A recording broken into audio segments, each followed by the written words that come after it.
So we're going to look at meat and Pesach and a bit of Kabbalah, as we've done many times before. We looked at a Kabbalistic view of things and how they relate to us and help us to change things. And this indeed is just what we're going to do tonight with the Pesach theme. And I thank you all for joining me, and I hope you enjoy listening. If you've got any questions, then do please join me at the end, and I hope we'll have a good chat and a good conversation all together. There we are. Right, so here we go. First of all, there's a bit of an ambiguity about nature in Judaism. We think of nature as this inexorable force that takes us by the scruff of the neck, and basically we can't really defy the laws of nature. That it's there, and that's what it is. And don't even think of trying to go against it, because you'll only lose. The law of gravity cannot be defied. What goes up must come down, and so on. However, Pesach encourages us to think about this slightly differently. And the more you look into this, the more surprising it becomes. So the first thing I'm going to do is use Pesach to actually undermine nature, because that's what Pesach does. So for starters, we know that the Omer count, which we started 2 nights ago, is described in the Torah as beginning Mimocharas HaShabbos, from the day after Shabbos. And we know that means the day after Pesach. So there is something of Shabbos about Pesach. Now we know that Shabbos is a taste of the world to come. It's something beyond. It takes us to a different place where the laws of nature don't really apply. Pesach is like that. Pesach is a time when the laws of nature are shown to be much more mutable than we are used to thinking. And that's what Pesach does. It helps us to look beyond nature as we think of it normally as being a reality, and reminds us that... No, but maybe that's what the interference is. No, the rabbi's got a bad link. I've seen the way he walks. Right, I'm going to mute myself now. Should we all do that, people? Hello, everybody. Did we just go away and come back? Yes. Sorry about that. We all just, you went offline. I'm so sorry about that. Well, here I am again. Okay. I don't know quite what happened there, but I'm hoping it won't happen again. I'm going to restart just just in case. I don't know how much you missed. So I'm going to start from the beginning, and let's see how we do. So again, we think of nature as being immutable laws, but Pesach actually encourages us to think of it somewhat differently. And instead of being laws of nature, it's more a question of a construct which God can actually overturn pretty much at will. And Pesach has various hints about this along the way, beyond, of course, the most obvious one, which is that in the Pesach story, the story of the 10 plagues, the laws of nature were pretty much set aside. You had fire and water mixing in hail. You had the frogs coming out of the River Nile, and going, all over Egypt, even into the homes and the ovens where they wouldn't normally go. You had the sea splitting and becoming 2 walls of water. So that's, for starters, as this idea of nature being swept aside by the will of God.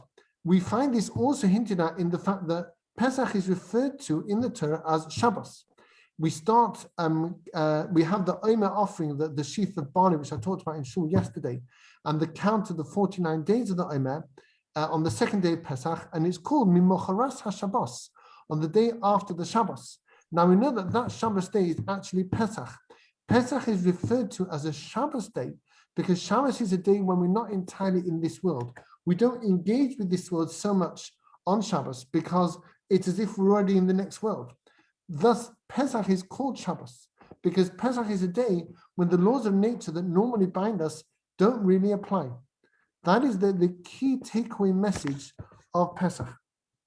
We also find it expressed Kabbalistically in the Seder, this same idea, where there's an odd comment from the Zohar, which we need to think about to understand properly.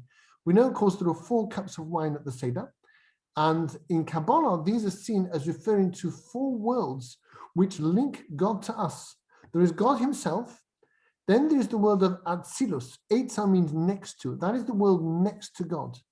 Then you have the world of Bria, which is creating something from nothing. Then you have the world of Yetzira, which is forming things. Then you have the world of Asiya, which is the world of doing, where we live. There's a sort of chain of 4 worlds, at the top of which, beyond the 4th world, is God himself. And the 4 cups of wine symbolize these 4 worlds. Now, you might have thought that the first cup of wine is our world, Asiya. Then the next cup is Yetzira, then Bria, then Atzilus, the highest world. But no, Kabbalah says that the first 2 cups of wine are Atzilus and Asiya.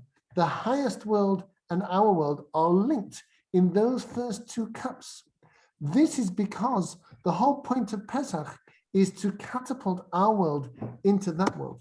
It's to show us that what looks like a lowly world of physical laws is actually almost identical with the world of Atzilus. The 2 are meant to be identified, because just as God's will is so apparent in Atzilus, where you're right next to God, so too, this world is not meant to be a world where nature obscures God. It's where nature is seen as the will of God. And that's all. It is a tool in God's hand, and it only endures in its constant state because God constantly wills it so. And we say this all the time, every single day in our davening. God chooses to renew the creation every single day. And perhaps it means all day, all the time. We also say in the end of Yishtabach, Melech Kel Chei Ha'olamim. God is the life force of the worlds. They only stay alive because he constantly wills it to be so. So yes, nature is perceived by us as being immutable. That's because God constantly wills it so. It's hard to see that. It's easily forgotten. But the Pesach story reminds us of that and says the world of Asiya is no less under God's control than the world of Atzilus. The 2 are almost identical. This, of course, is why we get rid of chametz, because chametz is the archetypal natural process. It takes place slowly. You get your flour, you get your water, you mix them up, maybe stick in a bit of yeast and sugar, whatever it is. And over time, the laws of nature work slowly and make it rise up.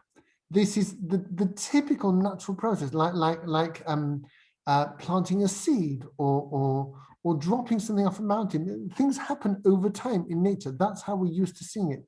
Very few natural processes are instantaneous. Most of them take time. Chametz takes time. And we rid ourselves of chametz on Pesach because we're saying we're not going to live in a way that suggests that time is a vehicle for a natural process which gradually executes itself. No, we sharply deny that.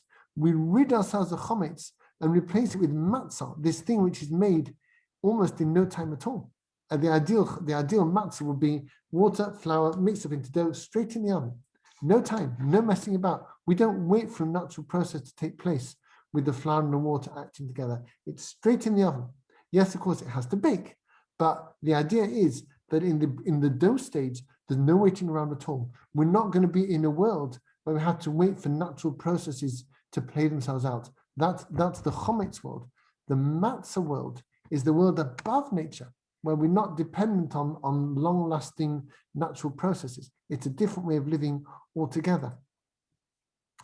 I mentioned before that we have these 4 cups which parallel these 4 worlds. We can also see this notion of the wine in the 4 cups as a foretaste of the future. We know that wine is something which is associated with song. The Gemara in Arochin 11a, if you want to look it up, says that you can only have song with wine, and we know that the song is a form. It's something of the future. We say that, for example, in Shir HaMa'alos, it's a view of the end times. And we say, the end of days, our mouth will be filled with laughter. At the end of time, everybody will say, Hidin Hashem Nasesim Eila, God has done greatly with these people. That is part of the shir, the song of the future, the vision of the future. So we put wine in these cups to have a sense of song, to have a sense of the future when all will be well. And this, again, counters the deceitful challenge of nature. When we look at the natural world, we're inclined to think that there's no particular plot. It just goes on being itself. And if things work out for the good, then great. If things don't work for the bad, well, that's also true. It looks like a blind interplay of natural forces. And even in the societal laws, where you'll have it described so eloquently in 1984, where you had the low, the middle, and the high. You had these people who keep swapping places, and the clashes of cultures, the clashes of civilizations, all these things seem to just play out blindly. And the wine in the cups reminds us that no, there is a preordained future, and everything that happens now is a route to that future. There's no law of nature in the physical world. There's no law of nature in the societal world. Everything is tending towards that glorious future when all will be well. And we sing of it with our cups of wine on Pesach at the Seder. So the first view that we have of nature in Pesach is very much a negative one. There's more to this. If you look at the Manish Tana, it reminds me of so many conversations I had in university. When I had a mate called Nick when I was studying French in UCL, and we had lunch together. I don't know if you know Gower Street in central London. So if you walk along Gower Street, you can look from Euston Road. You can see the Doric columns of UCL on your left as you walk from Euston Road along Gower Street. You just peep in there, see the beautiful campus, and there's many, many steps leading down from those Doric columns to the ground level of the campus. Beautiful entrance of UCL there. Now, the top step was where Nick and I sat between the two middle columns for 3 years, and we had our lunch there. He had his union, student union food. I had my Grodzinsky sandwiches. Pretty much every day for 3 years. So we got to know each other very well. And many were the conversations we had about being Jewish. He wasn't Jewish at all. He was just a regular chap from Sevenoaks with an upper class military background. Lovely guy. We got on very well. And he asked me many, many questions about Judaism. Why do you do this? Why do you do that?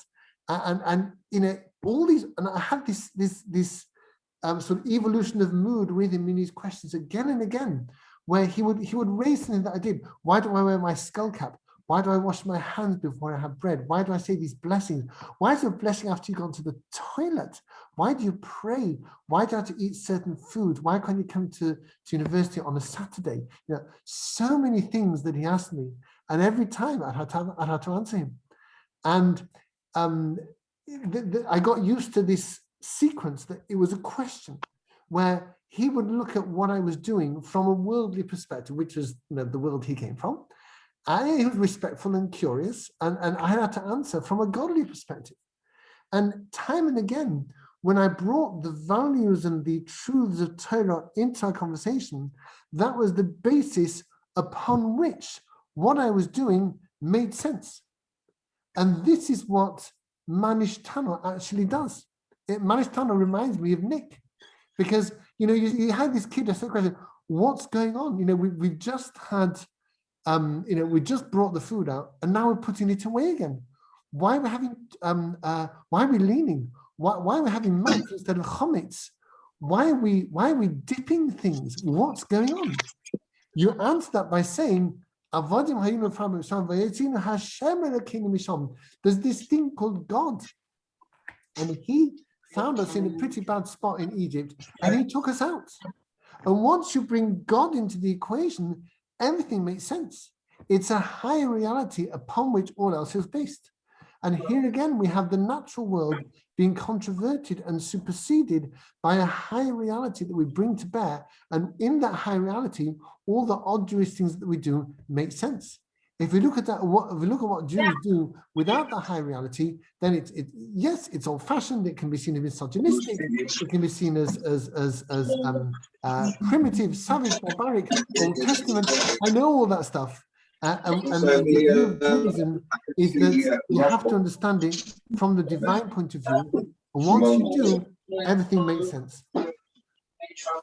So that's an instance where the Manishtana in itself, in miniature, summarizes this whole notion of a higher reality being introduced to us on Pesach. And in fact, the very simplicity of matzah is itself an expression of this high reality, because we're saying we don't need to engage in natural stratagems to feed ourselves. We can have the simplest of foods. We only need to engage in this world in the most superficial way, and we'll stay alive. I mean, I've been living on matzah now for 2 or 3 days. Baruch Hashem, still feel okay. It's not as satisfying as it might be, but one manages, And yes, matzah is a very, very simple food. We pride ourselves on its simplicity because it reminds us of a lifestyle which isn't bogged down in nature, which isn't bogged down in needing to cater to one's every physical whim. No, we're made of higher things. We don't need a lot of natural strategy to be able to survive because we are a supernatural people living by a supernatural law. And we also see this with the waving of the Omer, where we're saying that when the barley sheaf that was waved on the second day of Pesach, it had to be waved up and down and right and left and forwards and backwards like a lulav. And the idea behind this is, says Rav Nachman of Breslov, that we're linking this world with the next. So the upward waving wasn't just linking to the sky. It was linking to another world. And we're saying this barley, which seems so earthy and which is in fact an animal food, doesn't have its roots in the world. It has its roots far beyond in a higher physical, in a higher spiritual reality.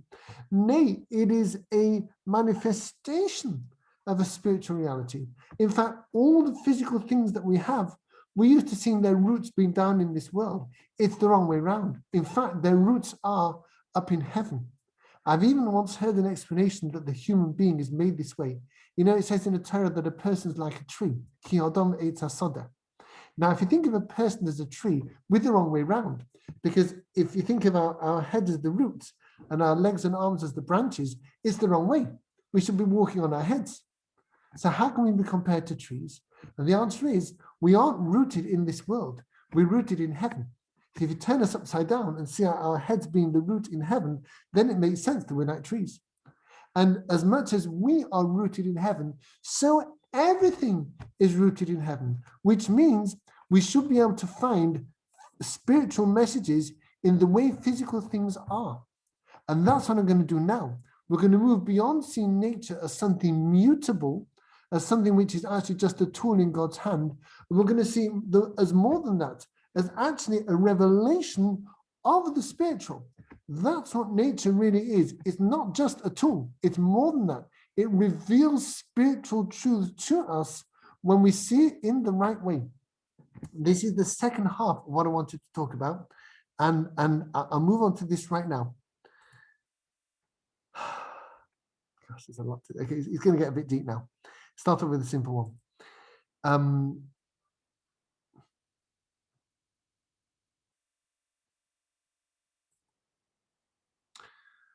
The revelation of Pesach, where God revealed himself to us, is described in Kabbalah as being like the waters of the sea being opened up. It's as if you got a seabed that is surrounded by billions of tons of water. And who could hope to pierce those to get to the seabed beneath, to see the true surface of the earth? But when God revealed himself to us, it was as if the waters of the seas were parted and we could see beneath them to the actual seabed and see the truth beneath the shifting, rolling waters of the sea. And in Kabbalah, it is said that is why the sea split. The sea didn't split as a deus ex machina to get us out of trouble. It's far more than that. The sea split because God was being revealed to us, and because the Kabbalistic trope for that is the seas moving apart to reveal the seabed beneath. That was why the sea split at the Yam Suf and we could walk through. It was such a powerful moment of divine revelation in a spiritual sense that it impinged on the physical world, and the sea couldn't help itself but split in sympathy with its higher roots, the spiritual sea of deception that was opening up to reveal the seabed beneath. It was the sheer force of that revelation which caused the sea to split at that moment.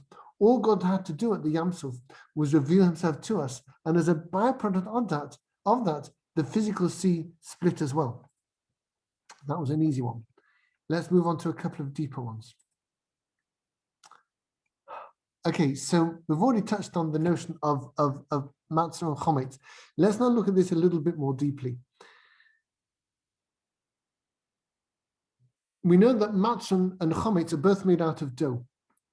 Now you can use this dough in a good way or in a bad way. Matzah has to be made out of something which in itself can become chometz.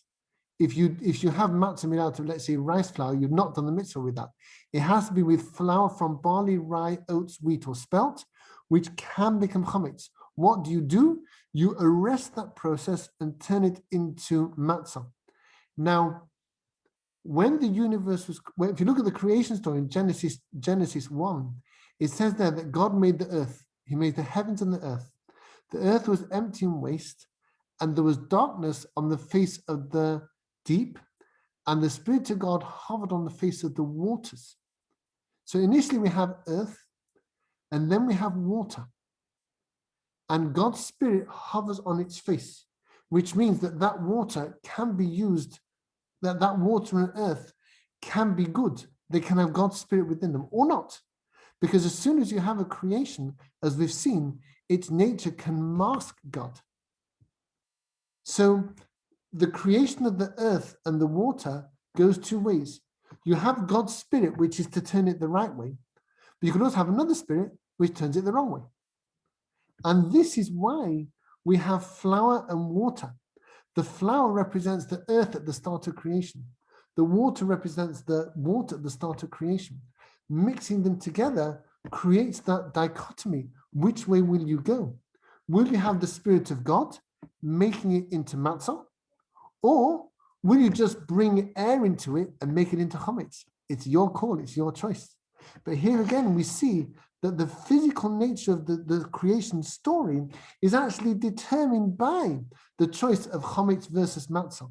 That's where it comes from. That's why it had to be earth and water.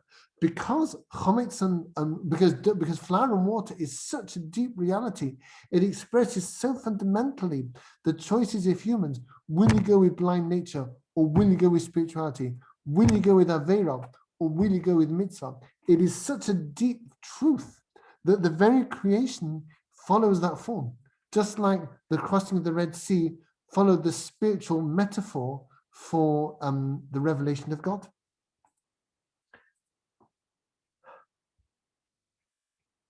And there's another one as well. This one is a little bit deeper still. You need to have a bit of an open mind for this. The reason why we Jews are scattered all over the world, according to Kabbalah, is that there are sparks of holiness that are lost all over the world. And we Jews especially need to be there to release them. This is why in Judaism, the terms for forbidden and permitted are mutar, which means permitted, and also which means forbidden. Literally, those terms mean that mutar means that the spirit, that the spark of holiness in this thing is released. It is something that I can access. If it is also bound up, that means I can't access the spark of holiness within it. Therefore, it is forbidden to me. Also means tied up. I can't get to its inner holiness. Mutar means it's released. I can get to its inner holiness. Now, these sparks of holiness find themselves in things with which we engage. And the things we engage with most closely are food and drink. We put them in ourselves and they become part of us physically. So there are sparks of holiness, especially in food, which grows. That's where we access these things most of all. And in fact, you can find a correlation between the growth of food in the natural world and the process of the Shalosh Regalim going from Pesach to Shavuot to Sukkot. And once you're aware of this reality, it screams at you. You can hardly avoid it. So Pesach happened in the spring, when the produce in the fields was not yet ripe. And God was saying, guys, I'm going to get you out now because it's the last moment. I have to get you out now. Nobody else could. And it was the very last moment. In fact, it was so late that was why the Haggadah says that God himself, it had to be God himself, not an angel, not a fiery angel releasing us, because the angels could no longer see our potential for holiness. Only God himself could see it. And that's why God personally had, it had to be God personally redeeming us from Egypt. As far as everybody else in the universe was concerned, we were completely lost. But God could do it. And he took us out when we were not yet spiritually mature. He had to. We were on the cusp of spiritual annihilation. And he brought us out when we were not yet spiritually mature. Furthermore, we had no Torah. It says in Haggadah, Va'at Aaron ve'Ero, you were naked and bare. You didn't have mitzvahs. We were immature and unformed. We didn't yet have Torah mitzvahs. So the produce at that time was unformed, because the produce is the source of the holiness that we're going to get. And we couldn't yet engage with it. Shavuos time is Chag HaBikurim. That's the first fruit. That's when we got our Torah. And then the harvest in the fields is ready to be brought in. It's called Chag HaKotzeh, the festival of the harvest. But the harvest is not yet brought in from the fields. Yes, you cut it off from the ground. That's a good start, but it's not yet home and dry. It could be stolen. It could go rotten. It could be flooded away. All sorts of things can happen in the field to stop it coming home. Sukkot is the last of the Shalosh Regalim. That is when we reach our peak. Why so?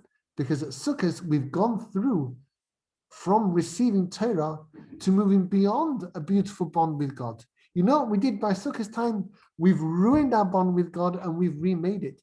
After Shavuos, after the Matan Torah, we had the story of the golden calf when we messed everything up.